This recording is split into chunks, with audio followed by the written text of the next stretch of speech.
Hey, welcome back to another episode of Coaching Conversations. Today, we're going to be breaking down how and why you should stop feeling guilty for not being on the tools.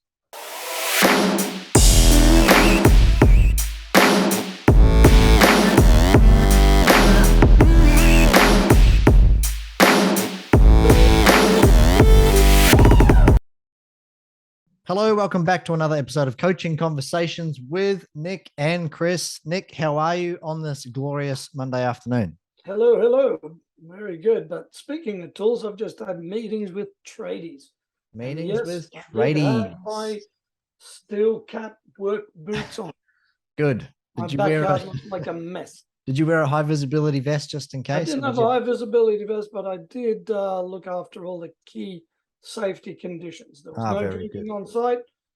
Very and good. No shenanigans on site because there was a lot of big machines in my backyard. Yeah, there were some big machines there, that's for sure. Yeah.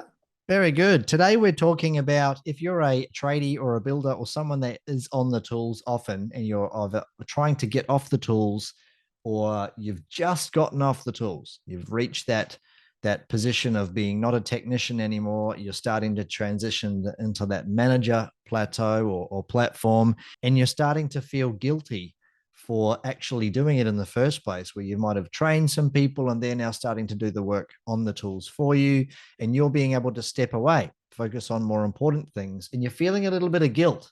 I hear it all the time from clients, oh, I feel guilty for not being there. I feel guilty for not working, on the tools today. Nick, let's unwrap this a little bit because it's a common thought process from people that I speak with. What's your take on it? And then, how do we shift this mentality? Yeah, well, very much so. I mean, this is something that we see all the time, right? So I'm going to be bold and be brave. And I'm going to tell you, first of all, stop being a bloody baby. And it's time for you to change. All right? So let me say that again. All right. Stop being a baby. Stop feeling guilty. Stop doing all that stuff. You haven't murdered anybody. And yes, the world will keep moving with or without you. So you just got to be cool with that, right? Right. Okay, cool. Now I'm going to give you 3 critical points that you need to know. Right, here we go. Good. Okay. That's the first step. So number 1, all relationships need to end. And let me explain relationships.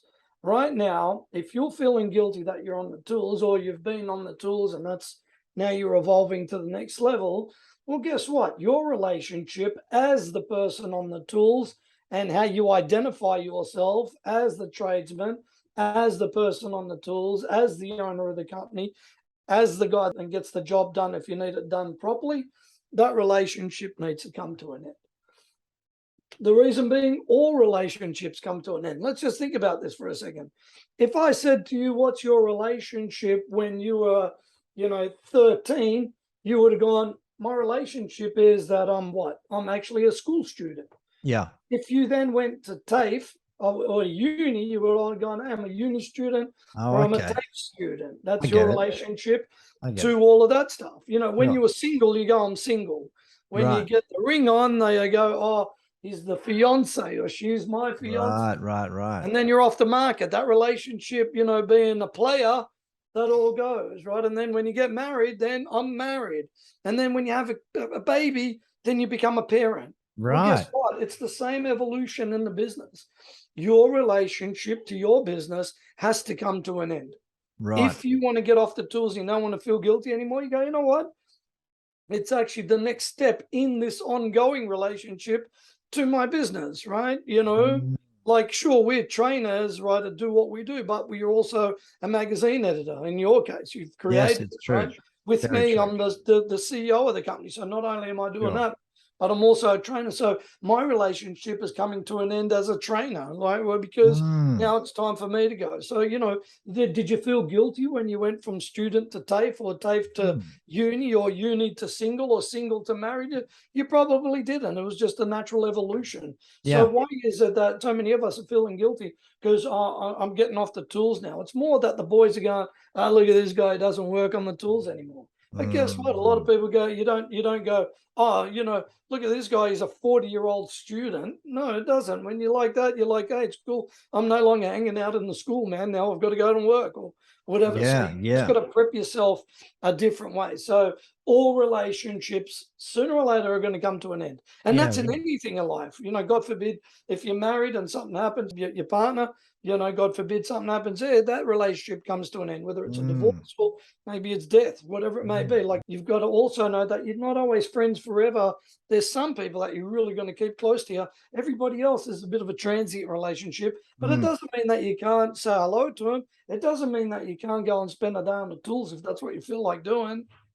All right. So So that's it's kind of like changing the title almost. And I It's like like that. changing the title. It's the Yeah. new persona, but the Yes. relationship that you've got needs. And most people don't want to get off the tools is because they only identify as, I'm the guy in the steel cap boots and the work Mm, boots going onto a site, and I've got to make sure it's there. Most mm. people that we speak to go, "What, mate? I hate being in the office." Most people do say that. Yeah, yeah. That's Like, the truth of the matter is, I'm the other way around.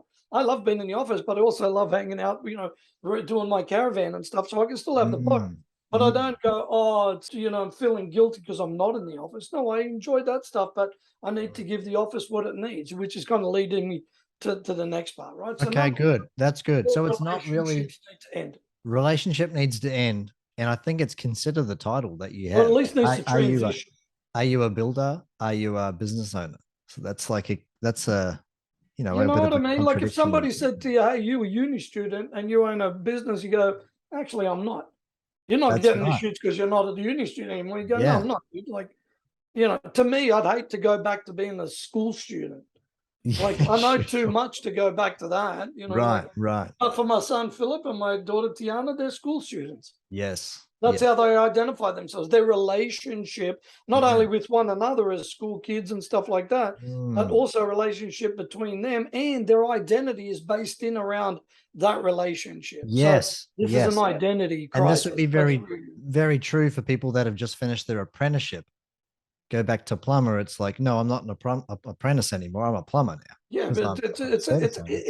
it's actually feels like it's a what's a thing of privilege, like it's a road of passage. Yes, You know what I mean? Oh, yes, now I'm a warrior. that's right. I've done Like my you time. see, yeah, Mm. So think Very good. Step that. two. Right? Where is it? Step two is you need to start identifying to get rid of the guilt. Is what are you worth to the business?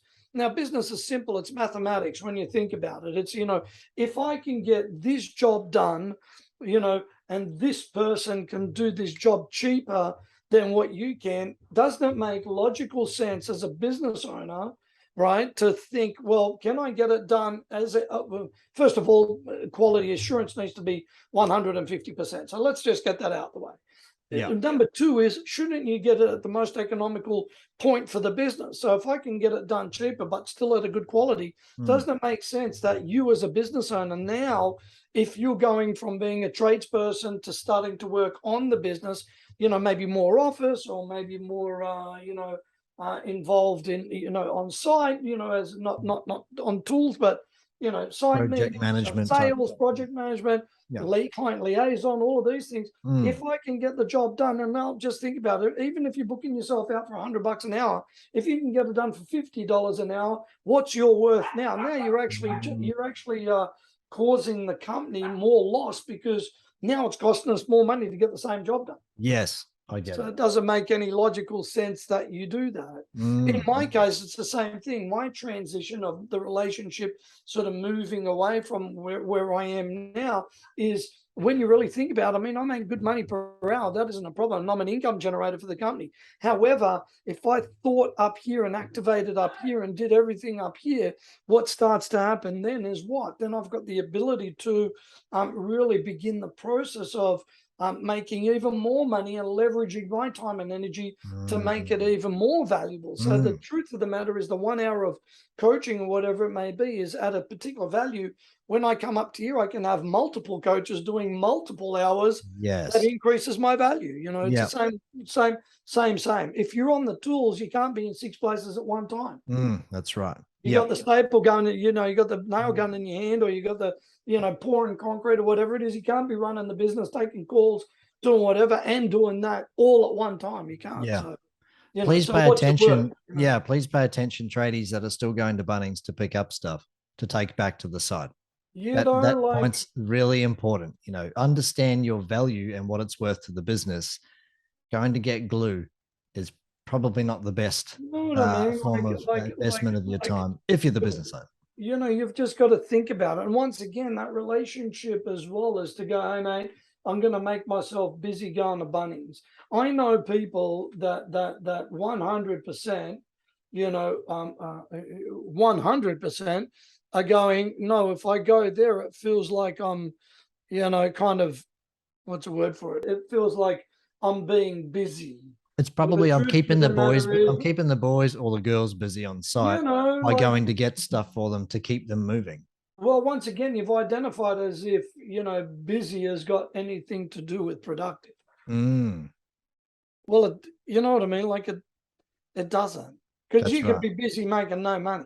That's exactly right. Don't you think? Effectively, you are busy making no money when you are going to Bunnings to get glue. Realistically, like that's not where your time should be best spent. You should be focusing on maybe, improving the margins on your next quote, because that's where the money's going to come back and return from. Yeah. Very good. Like surely there's a better opportunity there, no? Very much so. What's the That's third point, Nick?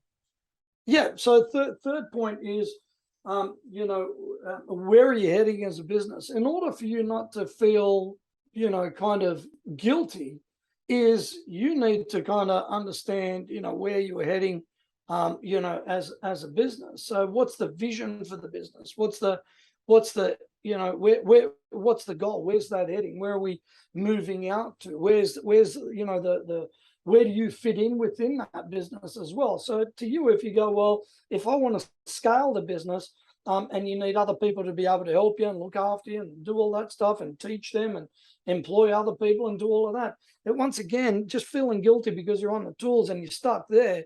If your business is about scale and starting to do stuff differently and changing what you do and spending a bit more time with your family, if you don't have a vision, well, how do you know where you're supposed to be kind of playing anyway? So what the vision does is Right. it allows us to be able to ensure that we're, being in the right space, heading to the right direction. Think about it.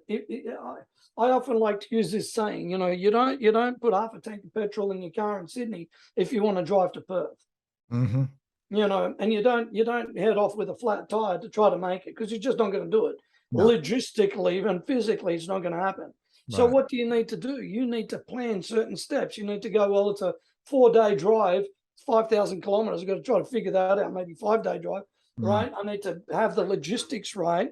I need to know where I fit in. I need to know, and if that's not you, it's kind of the car or where there's a service stations fit in, because it doesn't matter what you do. If you want to scale your business and that's the vision for your business, and you're just stuck on the tools, how do you scale it? Like, I don't know any other way to do it. You can't be in two places. What most people do is they work 12 hours there, then they go home, shovel some food in, and then work another 5 hours. So that's 17 hours. Yeah. If you times that by 5-6 days, it's almost 120 hours in the business.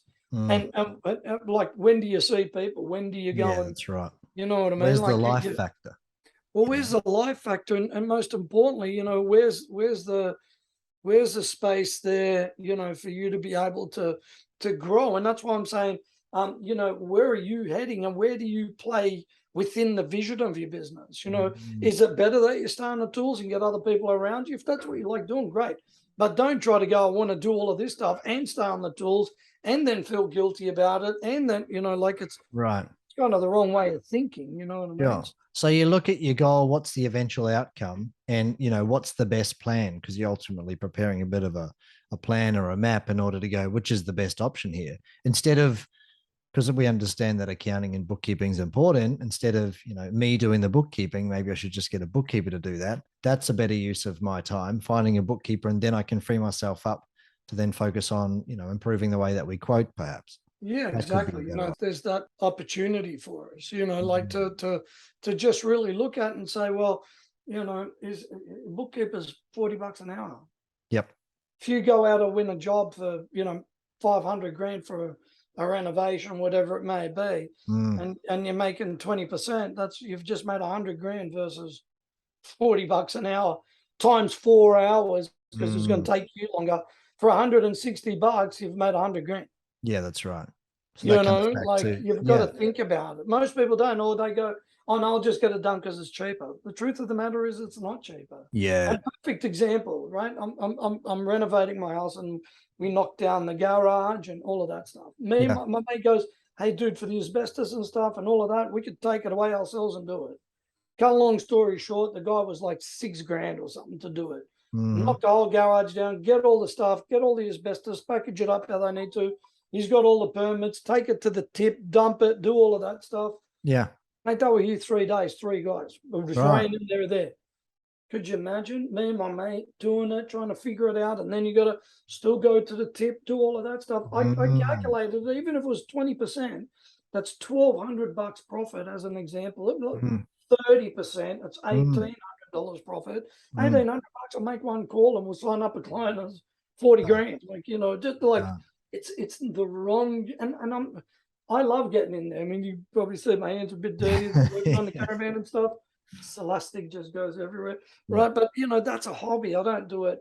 If I had to get paid for the work that I did on the caravan, I'd Yeah. have to sell it for 200 grand. Like, it's just, Goodness. like, you don't take hours into it. But do you see what Yeah, I mean? man. It's that's a different thing. That's a hobby. But for this stuff, Mm. why would I? You're not saving any money, believe you me. And once again, that becomes the relationship that you've always been programmed with. That if you want a job done, do it yourself, and to save some money, just do it yourself. Yep. You know. If you're feeling guilty for not being on the tools, this episode's been really enlightening. Can you roll through those 3 points one more time, Nick, for Yep. anyone who's feeling guilty about not being on site right now? Number one, all relationships need to end or need to transition. Right. One or the other, right? Sure. Number two, what's your worth? You got to figure out what you're worth per Mm. hour in the business, and can you get it done more cost effectively if somebody else does it? Yep. Take your time, because time you can't get back, money you get paid for. So Yep. do that. And number three, where are you heading in the business? Just get a clear vision to see where you fit into that, and Mm. what's the new role that you need to be within the business. Yeah, yeah. And plan and make a plan so that if you need to transition out, make that a Right. clear step by step, whether it's a week, a month, whatever the time frame is, or else you'll be stuck doing the same thing forever. And then try to get a different outcome. It's kind of nuts, right? That's right. Guys, I hope you got a lot out of this very punchy, quick episode today. If you are feeling guilty for the tools, like Nick said at the very beginning, stop, listen to the 3 things that we've shared with you, and make a plan to get off the tools, or at least stop feeling guilty and make that transition for yourself. Any final words, any departing words today, Nick? Yeah, look, I think you've got to go. It's very okay to feel like this. I mean, it's your Mm, baby, right? At the end of the yeah, day, yeah. so I get it, but it's also, just think about it, that you're actually transitioning to the better. Like Mm, we said, from a uni student, from an apprentice to becoming a trade. That's a rite of passage. It feels good, and don't have any regrets. And even if stuff doesn't work out, what's the worst thing you're gonna do? Go back on the tools, like yeah, that's right. you It's know. just part of your entrepreneurial and business's evolution at the Yeah, end of the day. exactly. That's exactly what it is. Very good. Feel good Guys, about it and embrace what's exciting about the new, right? yeah, that's cool because it is opening new doors, isn't it? It's Yeah, changing the way it's that you just do a it. different way of doing stuff. Yeah, that's it. Guys, I hope you really enjoyed the episode. If you have any questions, shoot them through to us at ask@upcoach.com.au. And we'll see you all again on the next episode next week. Bye now. But